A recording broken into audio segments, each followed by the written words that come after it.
Another commitment that took place for the 2026 class, Carnell Warren, 4-star wide receiver, commits to Virginia Tech. Big body, 6'4" wide receiver out of South Carolina.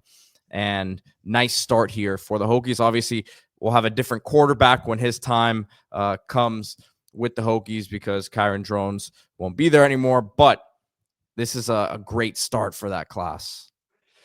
Yeah, no, by the way, like, subscribe, share, send smoke signals, tell your uncle and aunt about group chat. Appreciate you, JR.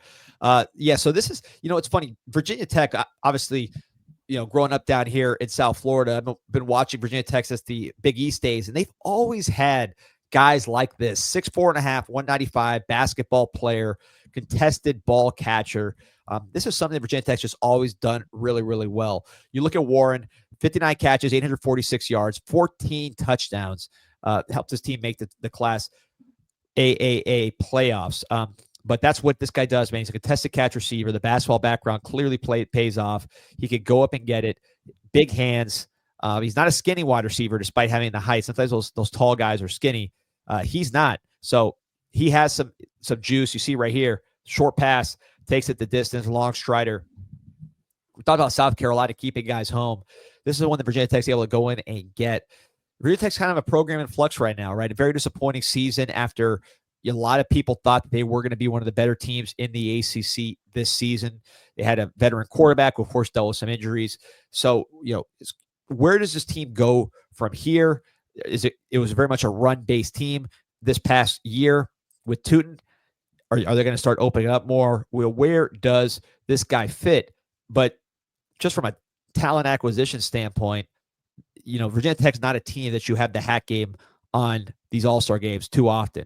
So to win a battle like that, to me, is a very big statement. And this guy's not a finished product now. You watch some of his routes, it's a little choppy. He does have juice, but it's not like he's a finished product. I think Donovan Murph was probably further along. The South Carolina kid that went to South Carolina. This guy from Bluffton, South Carolina, go to Virginia Tech. But the upside is there because of the long speed, because of the big hands, the wiry, strong frame, and then, of course, 6'4 and a half. So a lot to work with here. He's a 26 kid, so he's got a year to develop. He's been productive. This is not someone that's just, a basketball player that you're just projecting. He had 14 touchdowns as a junior. So we'll watch how that goes. But Virginia Tech, that's an interesting program to watch. They've been active in the portal, but they've also lost guys, lost some important players, particularly on the defensive side of the ball.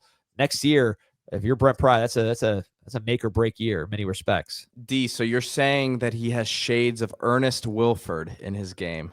100%. That's the big body receiver that I remember. That's 100% a comp that makes a lot of sense to me. So we have a question from Canes Cats Heat 305 saying, question to D Money, what are your 2026 sources saying about playing in this game? Are the 7-on-7 coaches and advisors now pushing for their 2027 kids to get in this game? You know what I look at it as someone who, again, if you're just new to this show, I'm an NFL agent, right? This is the Senior Bowl in Mobile, Alabama. This is the East-West Shrine game. That is what this game has become to me. It's not exactly the same, but this is my perspective on it. When you go to these games, whether it be the Senior Bowl or the East-West Shrine game as a college prospect coming out, you have a draft grade. People have a good idea of what you are. You are not going to go from an undrafted pick to a first-round pick. The offers in college determine, what you are and all that. This, to me, you can move yourself up the board. You can drop yourself a little bit, right? I don't know how much it's going to drop kids because it might. If it does, then it may make them look a different direction. But in my view of it, this is going to be something that they can definitely make some money by performing well and upping their price. It just is what it is in today's era. It is like the Senior Bowl to me, 100%. Yeah, and it's good to get these guys an idea of what they need to improve on too, right? So yeah, 100%. It's good for their own personal evaluation. Yeah, because they're not finished products. Well, they're not. I was gonna say that's where it's most different. There is still some development to go from college to NFL, but for the most part, you're physically what you're gonna be. You're 22, 21 to 23 years old, right?